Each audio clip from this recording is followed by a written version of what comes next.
Welcome. I'm proud to represent Clocktower Advisors as a sponsor of All Things in Moderation 2025, the global gathering for humans who moderate.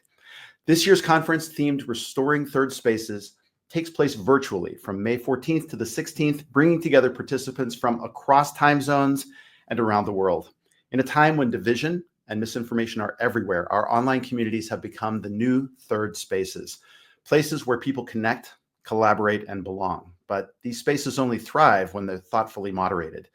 If you're a community manager, moderator, technologist, nonprofit leader, or anyone interested in building healthier online spaces, this event is for you.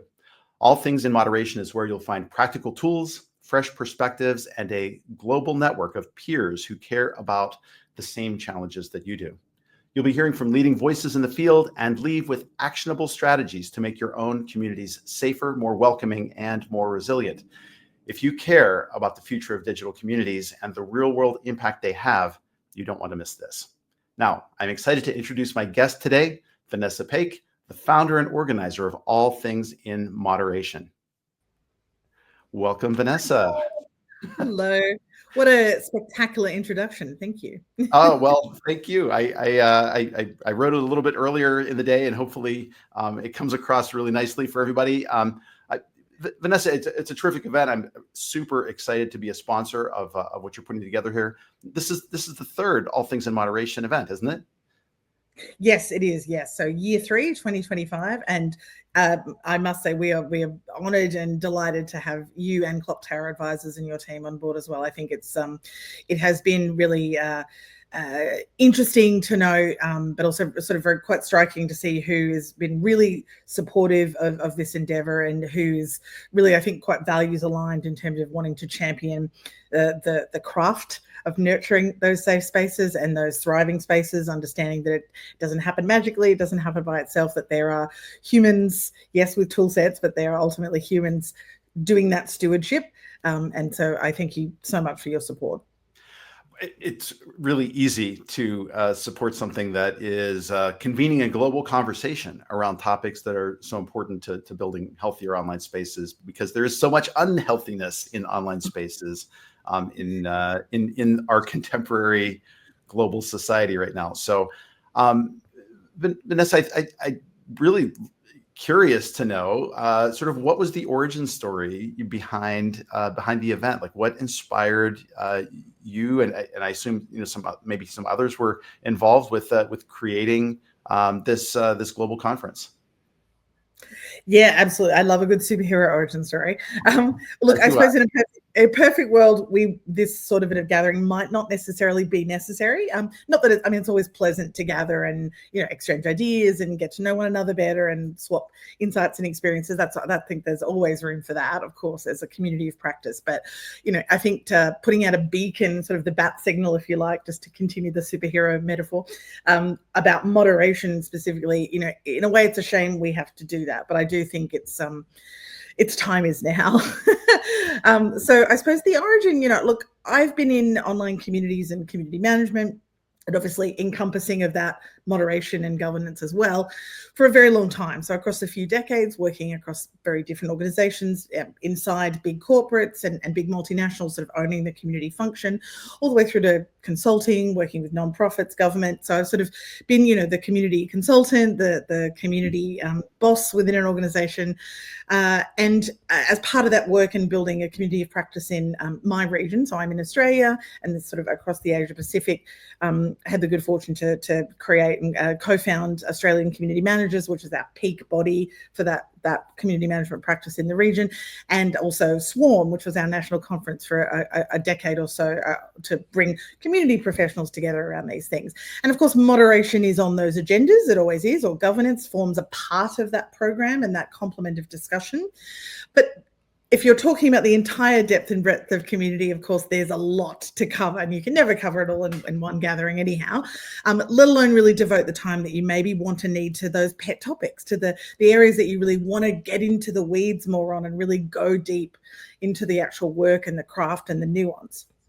So I'm a bit of a moderation nerd, completely cop to that. So I found myself increasingly over the years, partly because there's, I think, quite a lot of good work going on in other aspects of community and community management. But I didn't quite see that so much with moderation. Not that there's not good work, certainly there is, but it just, it's not as sexy. It's sometimes seen as cumbersome or bureaucratic. People have very particular feelings about moderation as a concept. Obviously, it can be viewed kind of conceptualized ideologically. Some people might think it's a necessary evil. Others think it's really important. So it can be even a polarizing topic to that degree. And I think people shy away from it for a variety of reasons. So I wanted to give it its flowers, I guess, and give it its own standalone gathering. And also because I think it's profoundly misunderstood as a practice. So much like communities and community management as a whole discipline and sort of set of practices, I think moderation it's very easy to sort of box it into one or two areas. You can be the cop or the janitor, or it's marginalized. It's often quite structurally disempowered. It's just, it's not really talked about or thought about enough. And I think when it is, even in, popular media now, it's often those really, kind of particular cases, which again are worthy of the spotlight, but some, folks like the overworked, underpaid, sort of commercial content moderators that are engaged by and hired by platforms to moderate.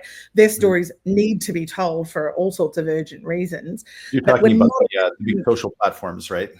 Yes, yeah. So big social media platforms who are, hiring a third-party agency and employing, levels of human moderators to sort of moderate the content on their platform. So not working for individual communities, but working at the platform side.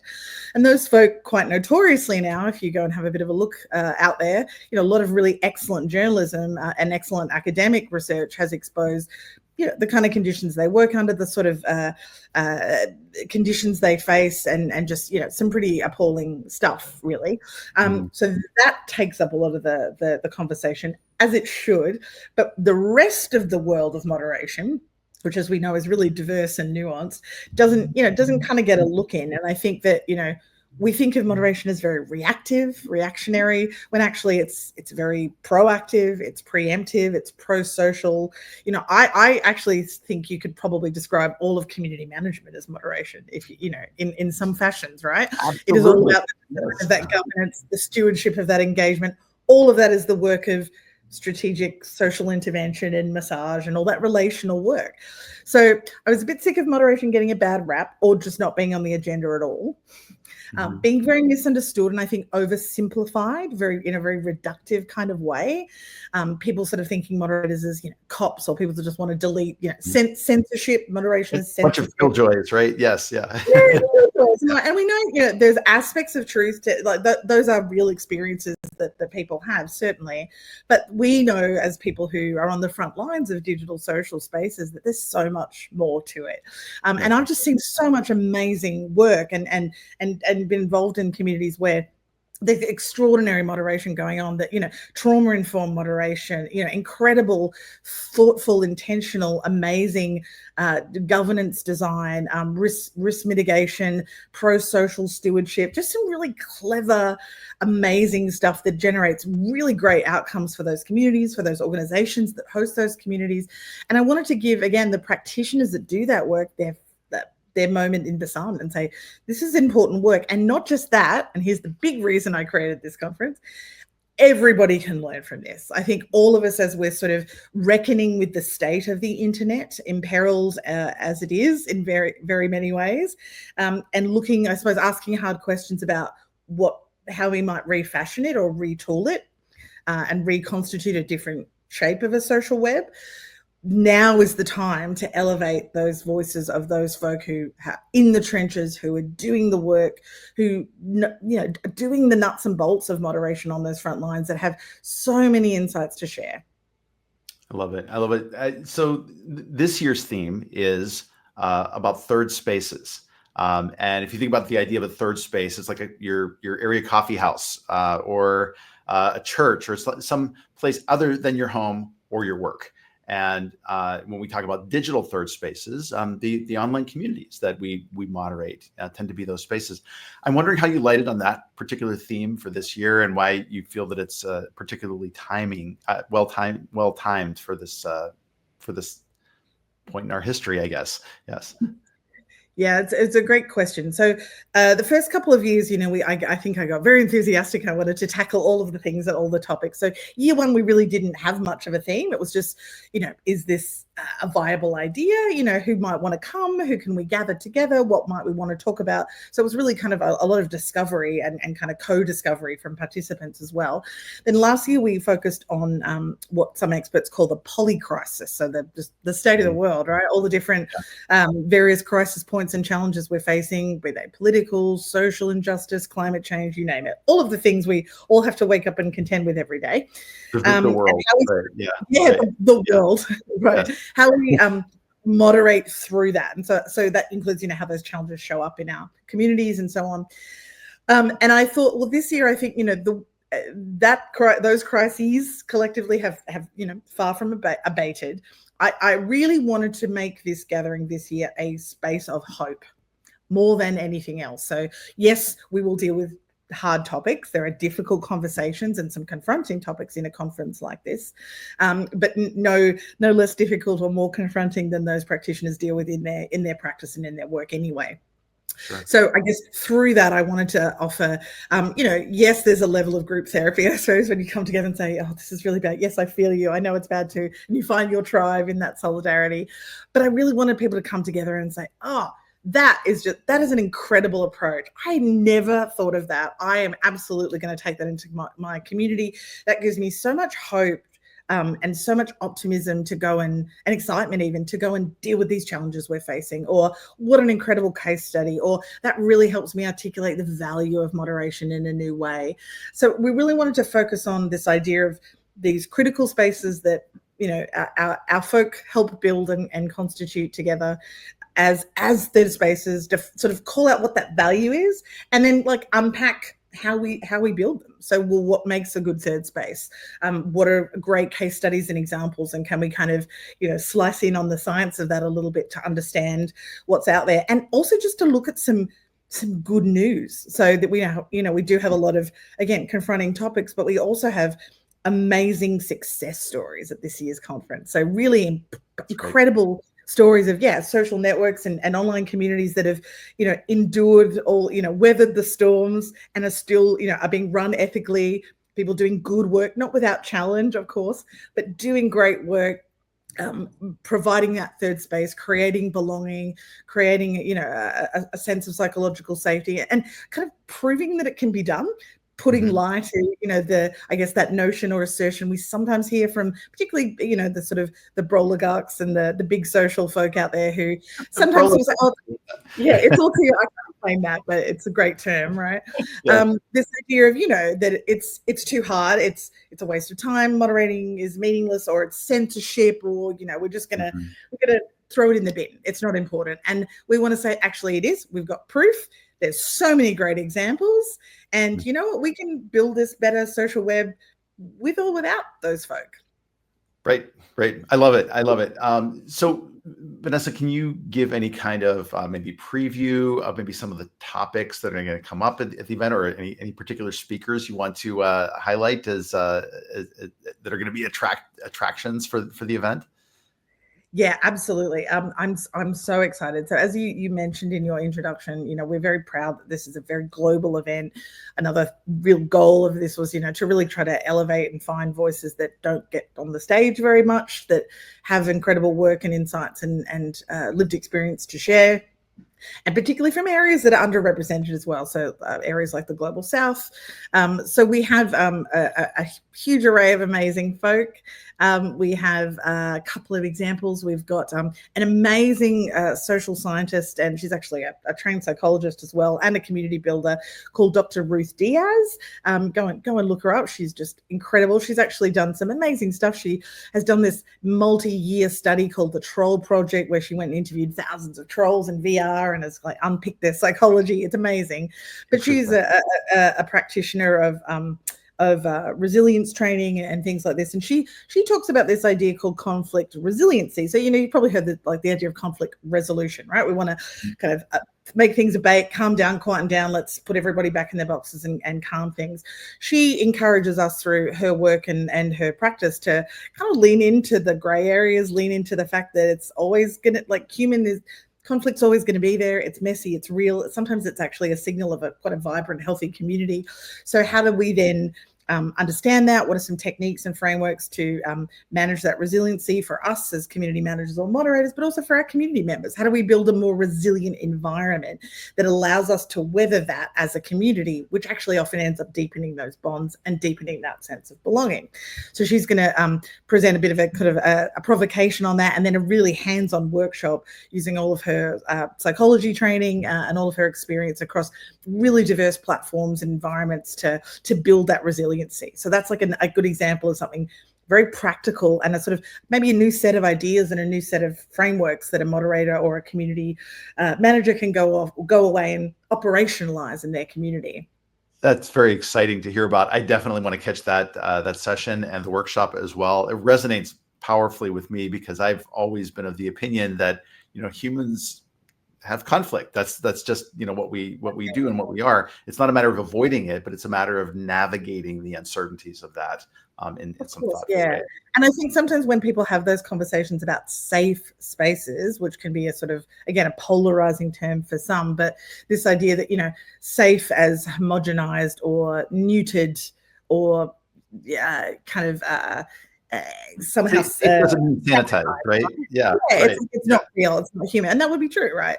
So it's more about safer, right? So how do we create those conditions for psychological safety to exist, which doesn't mean we don't feel scared or precarious or weird or uncomfortable, right? I need the safe space to fail and the safe space to be an idiot and maybe to say something wrong, but then also to learn from my mistake and apologize. So yeah, how do we contend with all of that? Because I do think we are forced into very artificial binaries in the world of moderation sometimes, which aren't human. Yeah, no, definitely love that.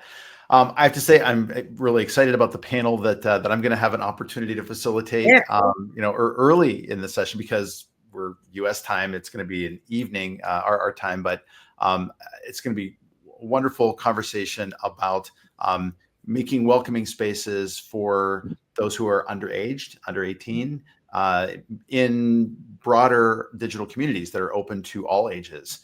What are some of the safety measures you take to make them inclusive and welcoming, but also looking out for those who are younger and perhaps more vulnerable, in certain ways. So I think it's going to be a wonderful discussion. I'm very excited about that. Vanessa, how can someone sign up for the event, and who's going to get value out of this? Everyone, no. I think, look, I'll be very honest. I do think that even people that aren't necessarily involved in the world of moderation or online communities can come away and learn quite a lot of interesting things from this event. Because in terms of what we've got in the program, we've also got, content around how to sort of be a better digital citizen and a bit better community member, how to move from sort of being, a bystander to what they call an upstander in communities and things like this. So there's a very wide berth of stuff. But I think, as you said in your intro, anyone that has custody over either is trying to build or currently or has inherited, if you've become an accidental community manager or moderator and you find yourself accountable for a group of humans and their experience in what is amounting to a social space online somehow, even if it's online and offline, you will get value from this. So to anybody working in the trust and safety fields, this is a little bit different from a trust and safety conference, although obviously it's very closely connected. Those folk tend more to come from the platforms and the technology side of things, but obviously they also do a lot of this stuff and have a deep appreciation for this. So we get a lot of those folk participating and we learn from each other. We also have regulators and policy people and a lot of academics and researchers, really anyone who just wants to learn more about that nitty gritty of how you do it. Everybody says, make sure you build a safer space and make sure, you're building it ethically. Absolutely. What does that actually mean? What does that look like? What are the tactics? How do I know if I'm succeeding? Can I measure that? All those sort of questions. So anybody concerned with that or curious about that, I think we'll find value in this, and we've designed it to be very accessible. It's online, of course, so you can tune in anywhere. So it's we're catering for all needs in that way, and it's also on demand. So being a chase the sun kind of very global, lots of time zones conference, everyone's going to miss something at some point. It's just the way it goes. Except for me, I won't sleep. I'll be fine. So yeah, you can kind of almost immediately afterwards go and watch sessions after the fact if you know, and for a month afterwards. So we give you a bit of time to catch up if you miss something. That's really great. And Venessa, I have to say, I don't envy you the job of having to organize all of the time zones to make it all work. I think it's an incredible feat. Yes. But I'm so glad you are doing this and convening this space for everybody to come together and discuss what is, I think, a really critical issue for our time. Let's remind everybody, the event is, I think you said technically it's like the 15th and 16th of yeah, that's my kind of Australian bias. So 15th and the 16th of May in the Southern Hemisphere, but in reality, that means that some sessions start on the 14th if you're in North America. Yeah, which is why I said that in the beginning, right? Yes. So 14th to the 16th of May, you can find the schedule on the website, which is? Yes. Well, so if you go to allthingsinmoderation.org, or if that's too much of a mouthful, go to bit.ly/ATIM 2025, which is also a bit of a mouthful now that I think about it. Either way, that'll take you to the full program, how to get your tickets. We have things like student discounts, and the tickets are extremely affordable. We've kind of tried to keep a really low barrier to entry so that everybody who needs to or wants to can really take part. Wonderful. Venessa, thank you so much for joining me today to talk about all things in moderation. You know, as a participant, as a sponsor, I am so excited about this. This is going to make my year, I think, and I appreciate all that you're doing. And for those of you tuned in, thank you for sticking with us through this overview of all things in moderation. Again, please go to the website, sign up for what's going to be an incredible event, and we will see you there. Until then, thanks, Venessa. Thanks, Todd. I appreciate your time.